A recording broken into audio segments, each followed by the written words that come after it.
It was a strange story which we heard in that old house on the night before Christmas. We sat by the fire and listened silently until the end. Then somebody said, "How unusual. It's the first time that I've ever heard about a child who saw a ghost." I could see that Douglas wanted to say something. After a few seconds, he spoke. "It's not the only time that a child has seen a ghost. A ghost story with one child in it is frightening enough. But 2 children who see ghosts. Isn't that quite strange? Doesn't that give the story another turn of the screw?" "Of course," somebody answered. 2 children give 2 turns of the screw. We want to hear the story." Douglas looked at all of us and said quietly, "It's a terrible story. It is the most frightening story that I know." "Then begin at once," I said. "I can't. It's in a book which is locked in my desk at home. I can ask my servant to put it in the post." "Oh, yes, please do," everyone asked him to hurry. "Is it your story?" I asked him. No, I heard it from a woman. I've never forgotten it. She wrote it down, and when she died, it came to me. She was 10 years older than me. She was my sister's governess when I was a student at university. In the summer holidays, I talked to her a lot. Yes, don't smile. She was beautiful. She was also clever and interesting, and I liked her very much. I think she liked me too. It was 40 years ago, but I remember everything. Did she tell any others her story? No, she said that I was the first person to hear it. The packet arrived in the post 2 days later. We all wanted to hear the story, and we sat down ready after dinner that evening. Before Douglas read the story to us, he told us about the young woman. She was 20 years old. She came from a poor church family, and she decided to work as a governess. She heard about a man who wanted to employ a governess for 2 children. She went to London and met him at his large house in Harley Street. They were his brother's children. His brother was dead, and now he had to look after them. The man was handsome, rich, and unmarried, and the young woman was immediately in love with him. "I'll be so pleased if you can take the job," he told her. "London isn't a good place for children. I've taken them to my family home in Essex. It's a large house with big gardens and a park. I have no time to look after them. I've sent my best servants there, and the housekeeper, Mrs. Gross, is a very good woman. You will like her, I'm sure." He was very worried about the children, a little girl and her older brother. Not long ago, their first governess died suddenly, and now their uncle had to employ a new governess quickly. He had to find the right person. The boy was away at school, but he came back in the holidays, and the little girl was home all the time. "How did the first governess die?" a listener asked Douglas. "Was the job dangerous?" "You will hear everything," he answered.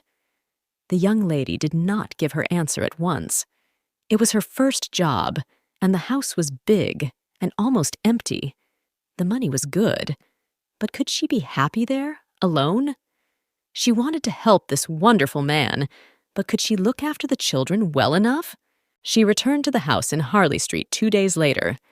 "I have decided to take the job," she said. "Her love for her new master," somebody said. Yes, of course. This love helped her later. It helped her to be brave, Douglas continued. But her employer said, "There's one thing that you must promise me. You must never bring any problem to me. You must never write to me. You must decide everything." She promised. He took her hand. He was so pleased with her. She never saw him again. Douglas opened the red book on his knee and began to read the governess's story to us. Chapter 2. I was very worried during the journey. Was I making a mistake? I was going alone to a strange house to teach 2 children that I did not know. But it was a beautiful day, and when I arrived, the house was a pleasant surprise. It was large but light, with open windows and bright flowers in the gardens. And Flora was the most beautiful child that I have ever seen. Her hair was gold in color, and her dress was blue. She and Mrs. Gross, the housekeeper, were there to meet me. Mrs. Gross seemed to be a kind, good woman, and at supper that evening, I asked her about Miles, the boy. "If you like this little girl, you will like the boy, too," she said. She smiled at Flora, and Flora smiled at us both. He's so clever. When will I see him? Tomorrow. No, the day after. I was very excited that night, and did not sleep much. I heard some small sounds in the house. Perhaps someone was awake. My room was large and comfortable. There was a little bed in it for Flora, but on my first night she slept with Mrs. Groves. I woke up with the birds, and looked forward to my first full day with her. Flora showed me everything in the house and garden. She showed me the secret places, the old stairs, the empty rooms. After half an hour we were good friends. Perhaps, I thought, I'm in some wonderful story. But, no, it's real, and it will be an adventure for me. I remembered my promise to my employer that evening. A letter came from Miles's school. I was not excited now, but worried. The head at the school wrote that Miles could not go back there again. They won't take him back, I told Mrs. Groves. Never? She asked, surprised. Never. Here, you can read the letter. I gave it to her, but she shook her head sadly. I cannot read, she said. What has he done? She was almost crying. They don't say. But they think that he's dangerous to the other children. Dangerous? Mrs. Groves was angry now. Is he a bad child? He's only 10 years old. How can he be bad? Is she bad? She pointed at Flora, who was sitting quietly at the table. The little girl was writing, practicing her letter O's. Naughty, then? I asked her.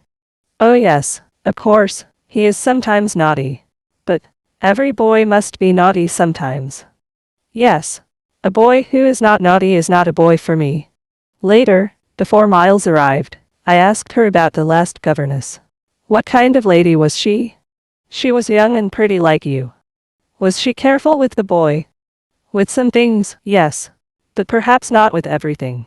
But she's dead now, so I mustn't speak badly of her.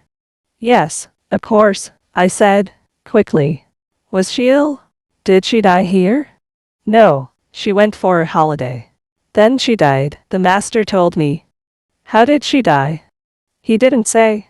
And she would not tell me anymore. Miles was as beautiful as his sister. I loved him too, as soon as I saw him.